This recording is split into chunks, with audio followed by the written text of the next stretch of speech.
Politician হিসেবে আমি যদি বলতে চাই, আমি অনেক বলতে পারবো পলিটিক্যাল অপোনেন্ট সম্পর্কে, কিন্তু সেটাতে না আপনার কোনো ফায়দা হবে দিন শেষে, না আমার কোনো ফায়দা হবে দিন শেষে।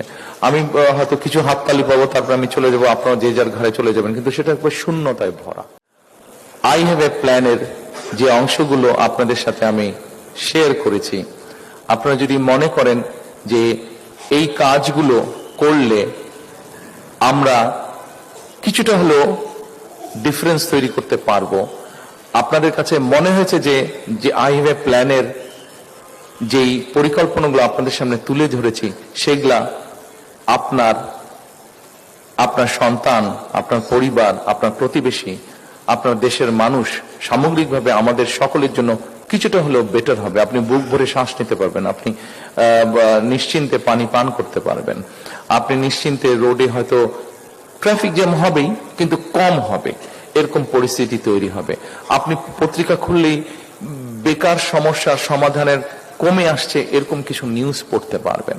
আপনি হেলথের ব্যাপারে আপনি কিছুটা হলেও নিশ্চিত হতে পারবেন যে ঠিক আছে, there is a health facility. এই কাজগুলো যদি হেলথ ফ্যাসিলিটি যদিও আমি আলাপ করার সুযোগ পাইনি, কারণ টাইম অনেক গড়িয়ে যাচ্ছে, সবারই তো কাজ আছে, আপনাদেরকে এতক্ষণ আমি আটকে রাখতে চাচ্ছি না।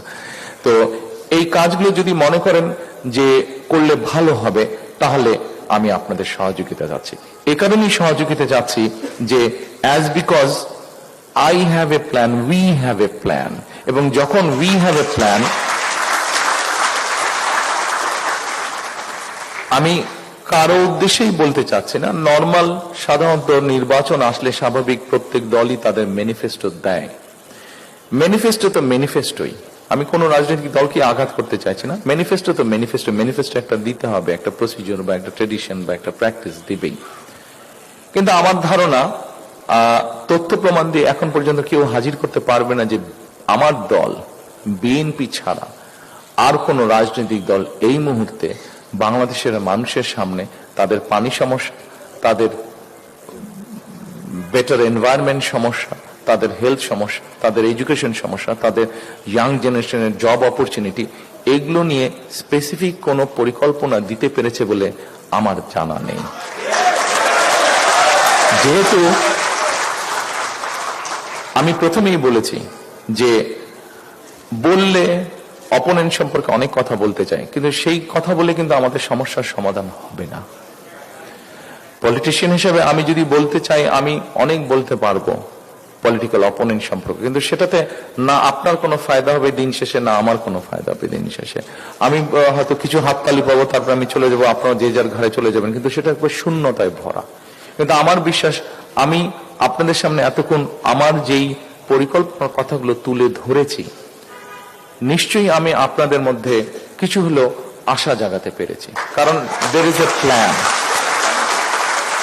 because there is a plan। আপনাদেরকে আমি জানি না এই কথাটি কতটুকু সঠিকভাবে বলা। হেলথ, যেমন হেলথের ব্যাপারে যদি বলি, আপনারা শুনলে ভয়ই পাবেন কেউ, কারণ আমি যখন শুনেছিলাম যখন বুঝলাম, ওনারা আমাকে যখন বললেন কথাটা, আমার কাছে রীতিমতন ব্যাপারটা ভয়ই লেগেছে। দুটো ছোট্ট পয়েন্ট। যেদিন আমি আমাদের হেলথ নিয়ে যারা কাজ করছেন, তারা যে সবাই আমার দলের না, তার মধ্যে প্রায় 12 জনের মতন ছিলেন। 12 জনের মধ্যে বোধহয় 3 জন ছিলেন আমার দলে থেকে, বাকি সবাই কিন্তু প্রফেশনালস। তারা তাদের সেক্টরে দে আর এক্সপার্টস। দুটো বিষয় বলি, এই মুহূর্তে আপনার যদি হঠাৎ করে শারীরিক কোনো সমস্যা হয়, আপনি যদি একটা অ্যাম্বুলেন্স কল করেন, আপনি অ্যাম্বুলেন্স পাবেন না? পাবেন না। ঢাকা সহ বাংলাদেশ বাদ দিলাম, খোদ ঢাকা শহরে there is no central ambulance system। চিন্তা করতে পারেন, আমি বলার আগ পর্যন্ত কেউ চিন্তা করেছিলেন ব্যাপারটা? বিএনপি কিন্তু ব্যাপারটা চিন্তা করেছে। আমি শিওর আপনারা এভাবে চিন্তা করেননি ব্যাপারটা, বিএনপি চিন্তা করেছে। এই মুহূর্তে বাংলাদেশ বাদ দেন, খোদ ঢাকা শহর রাজধানী, এখানে কোনো সেন্ট্রাল অ্যাম্বুলেন্স সিস্টেম নাই। জেলা উপজেলা সব জায়গায় বাদই দিলাম আমরা। আরেকটা ভয়াবহ কথা আপনাদের বলি, শুধু হেলথ ইস্যু নিয়ে। এখানে একজন বক্তা বলে গিয়েছেন, উনিও কার্ডিয়াক পেশেন্ট, আমার স্ত্রী একজন কার্ডিওলজিস্ট, উনি বলে গেছেন যে ওনার কিছু টিপস দরকার। অসুবিধা নাই, আপনার কম্পাউন্ডারও ভালো ডাক্তার হয়ে যেত, আমার স্ত্রী যেহেতু ডাক্তার আমিও কিছু জিনিস শিখে ফেলেছি, আমি আপনাকে টিপস দিব। আরেকটি কথা বলি, এখানে নিশ্চয়ই ফিজিশিয়ানস আছেন, আমার ধারণা ডাক্তার নিশ্চয়ই কেউ না কেউ ডাক্তার উপস্থিত, জি সামনে একজন বসে আছেন। ঢাকা শহরে, বাংলাদেশ বাদ দিলাম, ঢাকা শহরে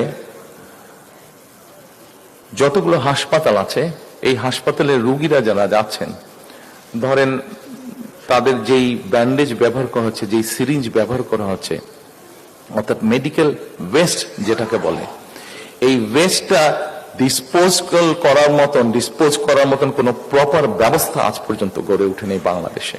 এবং এর ভয়াবহ কি বিষয়টি জানেন? ভয়াবহ রূপটি হচ্ছে এখান থেকে জীবাণু ছড়াচ্ছে এবং এই জীবাণুটা বাতাসে মিশছে, আমি এবং আপনি, আমরা সকলে সেই বাতাসটা শ্বাসের মাধ্যমে, শ্বাস প্রশ্বাসের মাধ্যমে গ্রহণ করছি এবং গ্রহণ করার ফলে ধীরে ধীরে যেটা হচ্ছে আমরা বুঝতে পারছি না, আমাদের ইমিউন ক্যাপাসিটি শরীরে যেটা আছে সেটা আস্তে আস্তে ধ্বংস হয়ে যাচ্ছে, সেটা সম্পূর্ণরূপে ধ্বংস হয়ে যাচ্ছে। অর্থাৎ একটা সময় যদি এটা চলতে থাকে, একটা সময় বাংলাদেশের কোন মানুষের শরীরে কোনো অ্যান্টিবায়োটিক কাজ করবে না।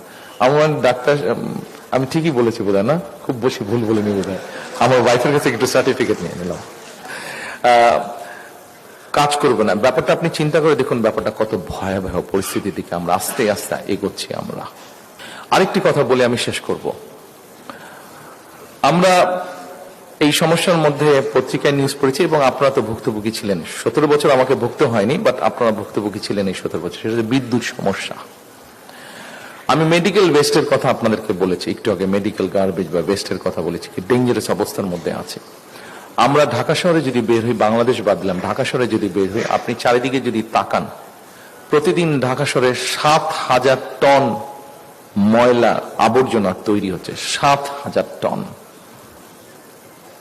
আমি জানি না আপনাদের কাছে সংখ্যাটা আগে জানা ছিল কিনা, 7,000 টন প্রতিদিন ময়লা তৈরি হচ্ছে, 7,000 টন। এই ময়লাটাকে তো সরাতে হবে, পরিষ্কার করতে হবে, কারণ এই ময়লা থেকে যা স্প্রেড হচ্ছে, মেডিকেল ওয়েস্ট থেকে যেরকম জীবাণু ছড়াচ্ছে, এই ময়লা থেকে, এই 7,000 টন ময়লা থেকেও ছড়াচ্ছে। এবং এই 7,000 টনে কোথায় পড়ে আছে, কিভাবে পড়েছে, আমরা কিন্তু এখান থেকে বেরোলেই দেখতে পাচ্ছি সবাই। 7,000 টন ময়লা। আমরা যেটা চিন্তা করেছি, এই 7,000 টন ময়লাটাকে আমরা এনার্জিতে রূপান্তর করব এবং রিসাইকেলে নিয়ে যাব। আমরা দেখেছি কিভাবে বিদ্যুৎ দেওয়ার নাম করে কিভাবে কুইক রেন্টাল হয়েছে এবং কুইক রেন্টালের ইতিহাস কি, কে কিভাবে এখান থেকে কি করেছে, পাবলিক মানি কিভাবে স্পেন্ড হয়েছে, আমরা সেই বিতর্কে গেলাম না। আমরা যেটা পরিকল্পনা করছি যে ঢাকা শহর যেরকম ক্লিন করতে হবে, এখন এই ময়লাটাকে নিয়ে তো কোথাও ফেলতে হবে, আবার তো ওই জায়গাটা ময়লা হবে, অথবা একটা ব্যবস্থা করতে হবে। এখানে এখন দুটো জিনিস আছে, একটা হচ্ছে রিসাইকেল, যেটা রিসাইকেল করা যাবে না, নর্মালি যেটা ফুড ওয়েস্ট বা এই ধরনের পচনশীল যেটা, এই ধরনেরটাকে দিয়ে, এবং ইদানিং নতুন যেটা পাওয়ার স্টেশন কিছুগুলো হয়েছে, যেগুলো এই ধরনের ওয়েস্ট দিয়ে পাওয়ার তৈরি করে, কিছু কিছু কাঁচ টাচ এগুলা দিয়েও তারা করতে পারে। অর্থাৎ যেগুলো রিসাইকেলে যাবে এবং যেগুলো রিসাইকেলে যাবে না, যেগুলো দিয়ে পাওয়ার তৈরি করা সম্ভব, আমরা এই রিসাইকেল পাওয়ার বা এই ওয়েস্ট দিয়ে আমরা পাওয়ার তৈরি করতে চাচ্ছি। সো দ্যাট শহরটাকে যেরকম পরিষ্কার করা যাবে একদিক দিয়ে, আর এই দিক দিয়ে পাওয়ার তৈরি করার জন্য এই মুহূর্তে ফার্নেস অয়েল বা গ্যাস যেটা ব্যবহার করছি, ফার্নেস অয়েলটা আমাদেরকে ইম্পোর্ট করে নিয়ে আসতে হচ্ছে, ফলে আমাদের ডলার খরচ হচ্ছে। কিন্তু এই ময়লাটা যারা কিনে নিয়ে পাওয়ার তৈরি করবে, তারা তো টাকা দিয়ে কিনবে, অন্তত ডলারটাকে আমরা সেভ করতে পারবো। এভাবে করে আমরা পাওয়ার জেনারেট করার চিন্তা ভাবনা করছি। সময় তো উপস্থিত, আমি বক্তব্য শেষ করে দেব। আপনাদের সকলকে, বিশেষ করে আয়োজক বৃন্দ যারা আছেন, বিভিন্ন সামাজিক সংগঠন যারা আজকের এই দোয়া মাহফিল অনুষ্ঠান করেছেন, আবারও আপনাদেরকে আন্তরিক ধন্যবাদ জানাচ্ছি।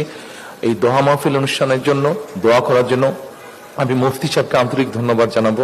উনি খুব সুন্দরভাবে, খুব মন দিয়ে, মর্মস্পর্শীভাবে উনি দোয়া করেছেন, তার জন্য ওনাকে আন্তরিকভাবে ধন্যবাদ জানাবো। এবং আপনাদের কাছে আমি ধন্যবাদ জানাবো যে আমাকে এত সময় দিয়েছেন হাইওয়ে প্ল্যানের কিছু বিষয় আপনাদের সাথে শেয়ার করার জন্য। শেষে আবারও এক কথা, ওই ঢেকি স্বর্গে গেলেও ধান ভাঙে, আমি একজন প্রার্থী হিসেবে আপনাদের কাছে কি চাই সেটা আর বললাম না, সেটা আপনার সবাই সকলকে ধন্যবাদ জানিয়ে আমার বক্তব্য শেষ করছি। আল্লাহ হাফেজ।